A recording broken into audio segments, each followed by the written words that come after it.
My friends, most AI tools still feel like separate chat boxes. You use one tool for writing, another one for coding and for agents, and maybe a local setup somewhere else if you want real tool calling. At first it feels powerful, but after a while the workflow becomes scattered.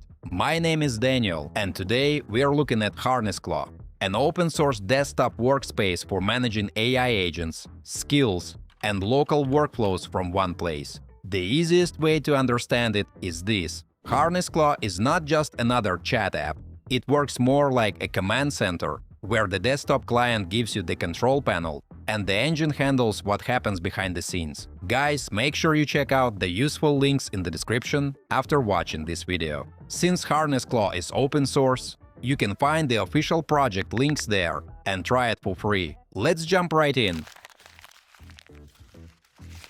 So mates, what exactly is Harnessclaw? Harnessclaw is a cross-platform desktop client that helps you manage AI agents and skills from one interface. Instead of jumping between different tabs, tools, and experimental agent setups, you get one local workspace where the workflow feels more organized. Folks, but the full idea comes from two parts working together. The first part is the Harnessclaw desktop client. This is the visual workspace where you interact with agents, configure them, and manage your setup. The second part is Harnessclaw engine. This is the backend layer. It handles things like conversation state, tool calls, agent execution, and the connection between the interface and the actual AI workflow. In simple terms, the desktop app is the interface, and the engine is what powers the workflow behind it. That is why this platform feels different from a normal AI assistant. It is not only about typing a message and getting a reply. It is about building a more controllable AI workspace, where agents, tools, and workflows can work together. Alright guys, now let's look at how Harnessclaw works in practice. The first thing that stands out is the structure. This is not just a simple app you open and use right away. Before we get to the visual interface, there is a separate technical layer running behind it. So here we start with the engine repository on GitHub. This part handles execution, agent tasks, tool communication, and the link between the interface and the actual workflow. Folks, what I like about this setup is that it makes the product feel more open and developer-focused. In a regular AI chat tool, most of this logic stays hidden. Here, you can actually see what supports the assistant behind the scenes. Then, when we run it in the terminal, the setup becomes active. It is not the most beginner-friendly moment, but it does make the workflow feel more transparent. This shows that the product is not really built for casual prompting only. It is made for people who want to experiment with local agents, connected tools, and more controlled AI workflows. Mates, once it starts running in the terminal, we can see the logs appear. That is the main confirmation that everything is active and ready for the next part.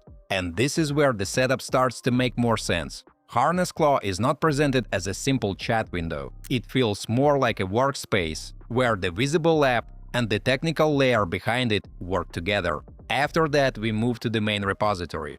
This is the part that gives us the actual interface. In the README, we can see the setup flow and the commands needed to run it locally. The process is similar to many developer tools. We download the project, install the required packages, and launch the app. Once it opens, the visual side finally starts to come together.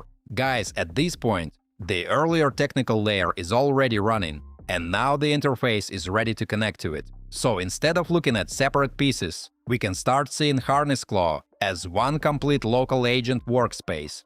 Now the setup moves inside the app itself. The first thing we see is the assistant creation screen. In this example, the assistant is called Emma, but the name is not the main point. What matters is that we are creating a specific agent profile, not just opening an empty chat. Then we add a short description of what this assistant should do. This gives the agent a clearer direction from the start, so the experience feels more structured. Folks, after that we get to the model connection. This is where we choose the inference option and add the required details, like the provider, API key, or model ID. This part shows an important limitation and strengths at the same time. Harnessclaw gives you more control, but it also expects you to understand how your model connection is set up. Then we choose a task profile. This helps shape the assistant around a certain type of work, instead of treating every request the same way. So the setup is not only about turning the app on, it is about defining what kind of assistant you want, what model it should use, and what type of workflow it should support. Guys, before we move on, I try to make my content fun instead of boring. And in return, please like this video and subscribe to my channel if you enjoy the content I make.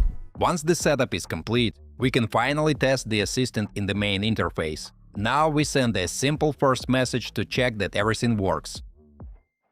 The assistant responds, so we know the setup is connected properly. That is the setup moment we wanted to reach. After that, we can test something more specific. For example, I ask it to explain what Harnessclaw is, using the project link. Mates, this is where the workflow starts to feel more practical. The agent is not just answering a random question, it is working inside the Harnessclaw environment, with the backend running behind it and the front end acting as the control panel. And we can continue the conversation. For example, I can ask it to give me alternatives, compare options, or explain the tool in a simpler way. So guys, the full workflow is pretty clear. First we run the engine, then we run the front end. After that we configure the assistant, connect the model, choose a task profile, and test the agent in the chat. It is definitely more technical than opening a regular AI website, but that is also the point. Harnessclaw is made for people who want more control over how agents are configured, connected, and tested locally. My friends, now let's quickly compare Harnessclaw with other AI tools, because this is where the product differentiation becomes clearer. A normal AI chat app is mostly a conversation window. You ask, it answers, and then you move the result somewhere else manually. An IDE assistant is useful when you are working inside a code editor. It can help with code, files, and development tasks, but it is usually tied to that one environment.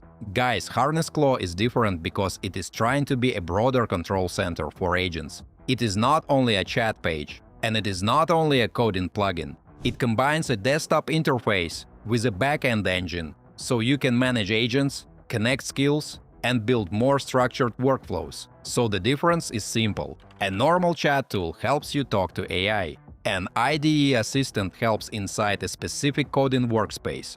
Our platform helps you build and control a local agent environment.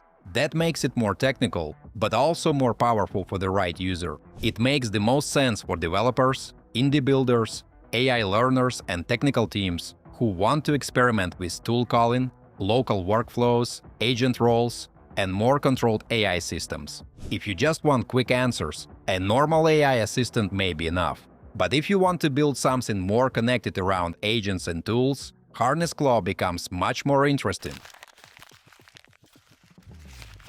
So mates, is Harnessclaw worth trying? I would say yes, especially if you are interested in AI agents, local workflows, and tool-based automation. The main value is control. You get a desktop client for managing the workspace, and the engine handles the execution layer behind it. Of course, this is more technical than a regular AI assistant. You need to be comfortable with GitHub, local setup, and running a backend service. But if that sounds like your kind of workflow, Harnessclaw is worth checking out. And since it is open source, there is no discount code or tracking link needed here. You can check the official links in the description, explore the project, and try the setup for free. As usual, don't forget to like this video and subscribe to the channel. Thanks for watching, until next time.